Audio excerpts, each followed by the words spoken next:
দুর্নীতির ওই আখড়ায় বসে জাহির করে জ্ঞান, দুর্নীতির ওই আখড়ায় বসে জাহির করে জ্ঞান। কলম দিয়ে কামায় টাকা, কলম দিয়ে কামায় টাকা, আবার ধরে সাধুর ভান।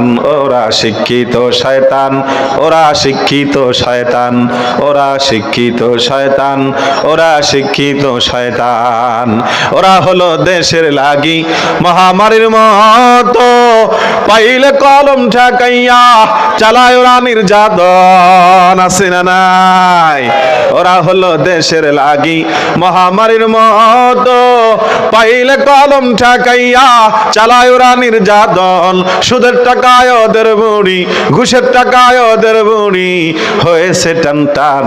ওরা শিক্ষিত শয়তান, ওরা শিক্ষিত শয়তান, ওরা শিক্ষিত শয়তান, ওরা শিক্ষিত শয়তান। আছে না না? সুদখোর ঘুষখোর এলাকা আপনাদের এলাকা আছে? আছে? হাজী শরিয়াতুল্লাহ শরিয়াতপুরে সুদখোর আর ঘুষখোর এখনো আছে? আল্লাহ, কি নাম! নাম শুনলে মনে হয় আল্লাহর ফেরেশতা আসমান থেকে বাইকে দুনিয়ায় চলে আসছে। নাম আব্দুল জলিল আর আব্দুল সত্তার। একসময় যার পরনে কোনো স্যান্ডেল ছিল না, গায়ের মধ্যে ভালো একটা জামা ছিল না, মাথার চুলগুলো ছিল উস্কো আর খুস্কো, সেই মানুষগুলো এখন রাতারাত্রি সুদ আর ঘুষ খাই আঙ্গুল ফুলেছে কলা গাছ। কথা কন না কেন? এখন হচ্ছে এলাকার লাট সাহেব, এলাকার কুলিন, খাইয়ে খাই গেটি মোটা বানাইছে। এখন দেখলে আর চেনা যায় না। আব্দুল সত্তার আব্দুল জলিল রে দেখে চিনতে পারে না। কিরে দোস্ত, তুই আব্দুল জলিল না? কয় হ্যাঁ। তো তুই খাইয়ে খাই এরকম গেটি মোটা বানাইছিস? তুমি মনে হয়, তোমার গেটি মনে হয় খুব চিকুন। আমি যেই খোরের খোর, তুমিও তো সেই খোরেরই খোর। কথা কন ঠিক কিনা? আমি সুদখোর আর তুমি হলে ঘুষখোর। দুই দোস্ত মেলা দিন পরে দেখা, তো আবেগ আর সামলায় রাখতে পারে না। কয় দোস্ত আসো আমরা একটু কোলাকুলি করি। দুইজন কোলাকুলির জন্য আগাইছে, পেটে পেটে তো মিলে গেছে, মাগার বুকে বুকে দুই হাত ফাঁক। কথা কোন আছে না না? কোরআনের কথা, প্রত্যেক কথাই যে আমার পক্ষে থাকবে এরকমটা নাও হতে পারে। প্রত্যেক কথা আমার দলের পক্ষে থাকবে, আমার নেতার পক্ষে থাকবে এমনটা নাও। সুতরাং মুমিন হবে তারা, কথা আমার পক্ষে হোক আর বিপক্ষে হোক, আমার দলের পক্ষে হোক বিপক্ষে হোক, কথা যে আল্লাহর, এই আল্লাহর কথা শোনার জন্য নীরবে নিবৃত্তিতে চুপ করে ধৈর্য নিয়ে বসে থাকবে, তারা হলো মুমিন। কথা বলেন ঠিক কিনা? আর যারা মনে করবে হুজুর মনে হয় টার্গেট আমারই করছে, এত কথা ঘুরে ফিরে আমারই কে কয়, হ্যাঁ? ওই যে এক লোক শখ করে কাঁঠাল বাগান করছে, নতুন নতুন কাঁঠাল ধরছে, কোন চোর যেন কাঁঠাল চুরি করে খাইছে। তো লোকটা পুরো গ্রামের মাতব্বর একত্রিত করে সালিশ বসাইছে, গ্রাম্য সালিশ। আমার নতুন বাগানের কাঁঠাল কে চুরি করলো, চোর ধরে দিতে হবে। মাতব্বরদের মেধা থাকে চিকুন মেধা, চিকুন বুদ্ধি। এক মাতব্বর ডাক দিয়ে বলতে, স্যার চোর কি খোঁজা লাগে নাকি? চোর তো আমার সামনেই আছে, চোর তো আমার একেবারে সামনে বসা। কে কি হয়েছে? আমি দেখতে পাচ্ছি মাথার ভিতরে কাঁঠালে আঠা লাগিয়ে রয়েছে। কেউ মাথায় হাত দেয় না। যে চুরি করছে সে মনে মনে আরে কোন জাতের কাঁঠাল, 3 দিন আগে কাঁঠাল চুরি করলাম, এরপরে বৌরতে খাঁটির সরিষার তেল মাখাইলাম, তারপরে আঠা যায় না, মাথায় দিছে হাত।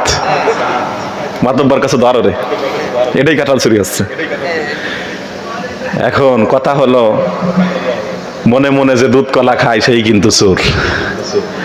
কথা আমরা কোরআনের কথা বলবো, কথা যদি আপনি নিজের ঘাড়ে নিয়ে নেন তাহলে বোঝা যাবে যে আপনার মধ্যে আসলে সমস্যা আছে।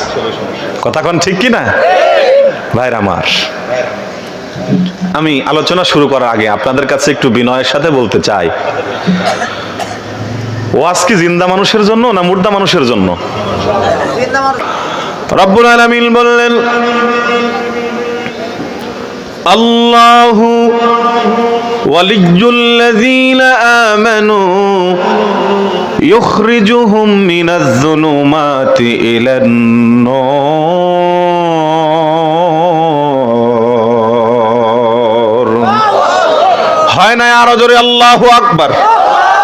ও কাসনার মুসলমান, কোরআনের ময়দানে বসে কোরআন শ্রবণ করে, রাসূলের সুন্নাহ হাদিসগুলো শ্রবণ করে, যে একবার সুবহানাল্লাহ পড়ে, একবার আল্লাহু আকবার বলে, একবার আলহামদুলিল্লাহ বলে, আমার হাবিব বলেছে মা বাইনাস সামাওয়াতি ওয়াল আরদ, আসমান জমিনের ফাঁকা জায়গাগুলো আল্লাহ তাআলা সওয়াব দিয়ে পরিপূর্ণ করে দেয়।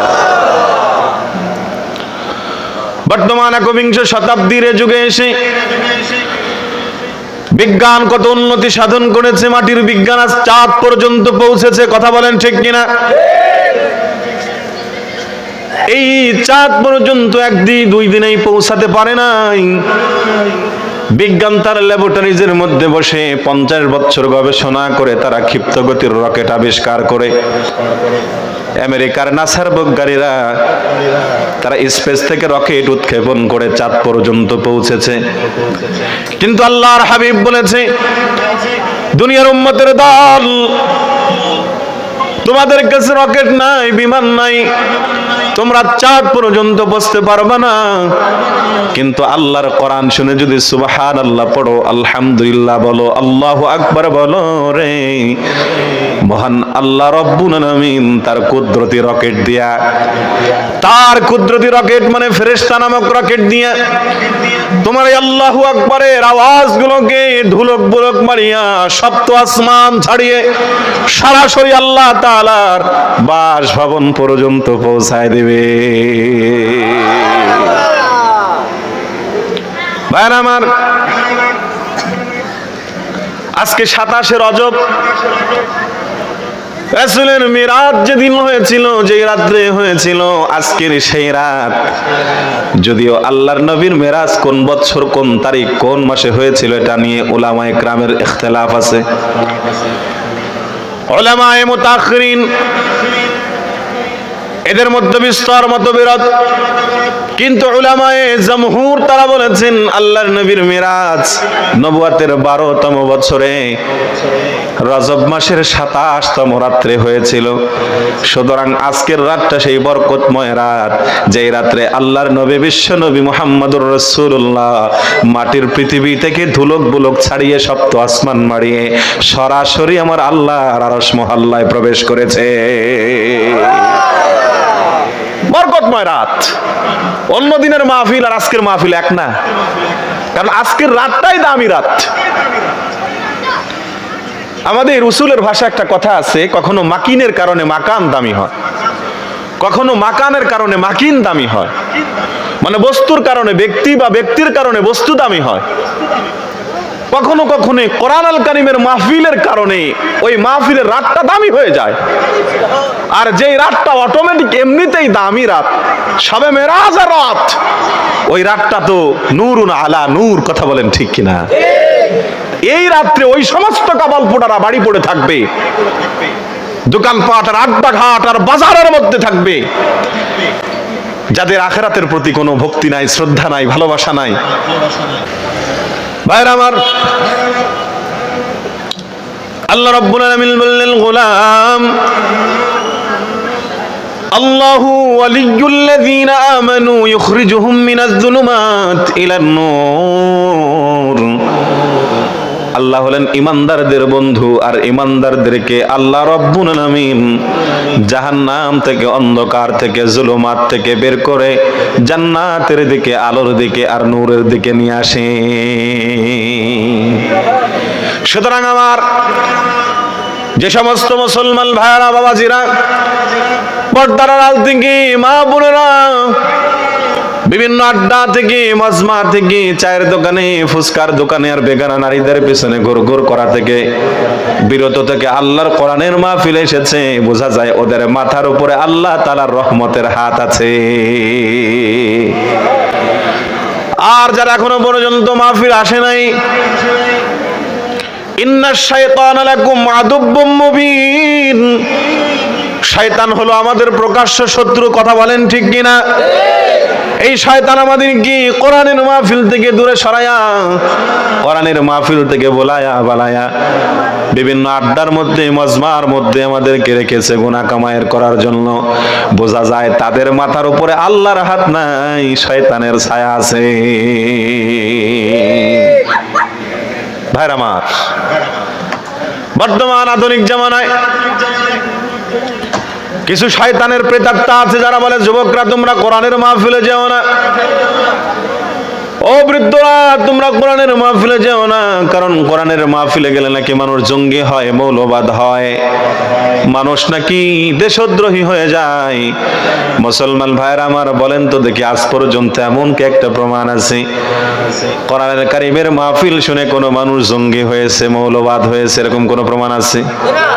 বরং উল্টো আমরা দেখেছি যাদের মাথায় টুপি ছিল না, কোরআন শুনে তারা টুপিওয়ালা হয়েছে। মধ্যে দাড়ি ছিল না, তারা আল্লাহর কোরআন শুনে দাড়িওয়ালা হয়েছে। যাদের গায়ের মধ্যে লম্বা জামা ছিল না, তারা আল্লাহর কোরআন শুনে সুন্নতি লেবাসওয়ালা হয়েছে। যাক কথায়, যারা একসময় আল্লাহ ভোলা ছিল, তারা আল্লাহর কোরআন শুনে আল্লাহওয়ালা হয়ে গেছে।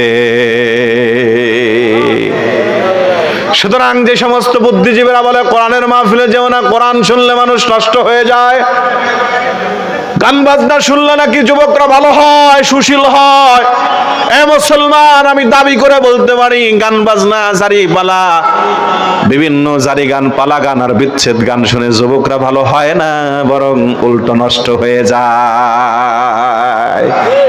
যাত্রার পালায় কোনো ভালো মানুষ যায় না, সব ফাতরার দলেরা যায়। দুর্নীতির ওই আখড়ায় বসে জাহির করে জ্ঞান, দুর্নীতির ওই আখড়ায় বসে জাহির করে জ্ঞান। কলম দিয়ে কামায় টাকা, কলম দিয়ে কামায় টাকা, আবার ধরে সাধুর ভান। ওরা শিক্ষিত শয়তান, ওরা শিক্ষিত শয়তান, ওরা শিক্ষিত শয়তান, ওরা শিক্ষিত শয়তান। ওরা হলো দেশের লাগি মহামারীর মতো, পাইলে কলম ঠেকাইয়া চালায় ওরা নির্যাতন। আছে না নাই? ওরা হলো দেশের লাগি মহামারীর মতো, পাইলে কলম ঠেকাইয়া চালায় ওরা নির্যাতন। সুদের টাকায় ওদের বুড়ি, ঘুষের টাকায় ওদের বুড়ি, হয়েছে টান টান। ওরা শিক্ষিত শয়তান, ওরা শিক্ষিত শয়তান, ওরা শিক্ষিত শয়তান, ওরা শিক্ষিত শয়তান। আছে না না? সুদখোর ঘুষখোর এলাকা আপনাদের এলাকা আছে? আছে? হাজী শরিয়াতুল্লাহ শরিয়াতপুরে সুদখোর আর ঘুষখোর এখনো আছে? আল্লাহ, কি নাম! নাম শুনলে মনে হয় আল্লাহর ফেরেশতা আসমান থেকে বাইকে দুনিয়ায় চলে আসছে। নাম আব্দুল জলিল আর আব্দুল সত্তার। একসময় যার পরনে কোনো স্যান্ডেল ছিল না, গায়ের মধ্যে ভালো একটা জামা ছিল না, মাথার চুলগুলো ছিল উস্কো আর খুস্কো, সেই মানুষগুলো এখন রাতারাত্রি সুদ আর ঘুষ খাই আঙ্গুল ফুলেছে কলা গাছ। কথা কন না কেন? এখন হচ্ছে এলাকার লাট সাহেব, এলাকার কুলিন, খাইয়ে খাই গেটি মোটা বানাইছে, এখন দেখলে আর চেনা যায় না।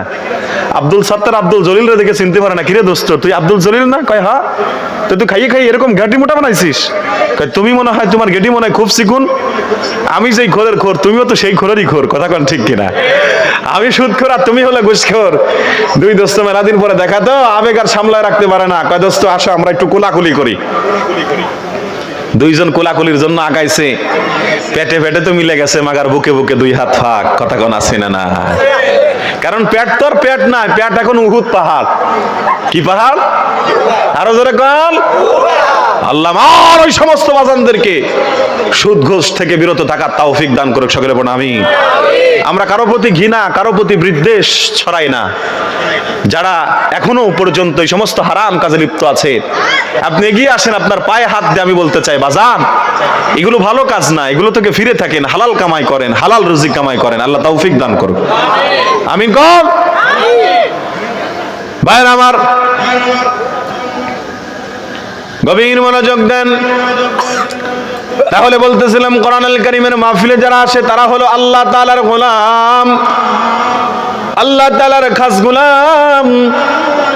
আল্লাহ তাআলা তাদের উপরে তার রহমত, তার বরকত, তার সাকিনা নাজিল করে।